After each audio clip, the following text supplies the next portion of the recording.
白宫星期四表示，他对中国拒绝世界卫生组织对新冠病毒起源进行第二阶段调查的计划深感失望，认为这个决定是不负责任和危险。白宫新闻秘书沙奇星期四在白宫举行的例行记者会上表示，美国支持世卫组织提议的第二阶段新冠溯源计划，该计划致力于确保这些研究是科学的、透明的，由专家领导并不受干扰。他说，中国拒绝这个计划是不可接受。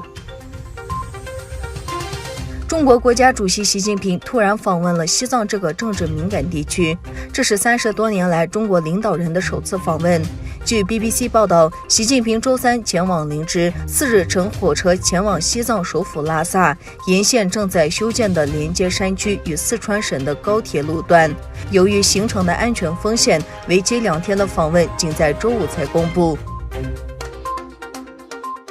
一名美国官员表示，美国正在考虑打击伊朗向中国出售石油，以应对伊朗可能不会重返核谈判或在返回谈判桌时采取更强硬立场的可能性。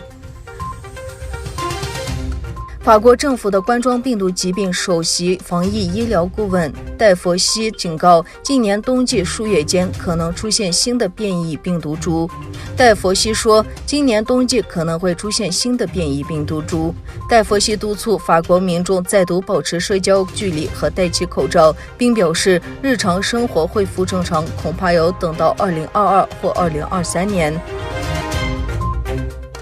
据河南省应急管理厅提供的消息，河南强降雨已造成56人遇难，5人失踪，直接经济损失超过139亿元。救援工作正在紧张进行中。备受社会关注的京广路隧道救援清理仍在继续，已确认有人员遇难。在河南省会郑州，强降雨导致水灾，郑州地铁网被淹，许多乘客被困。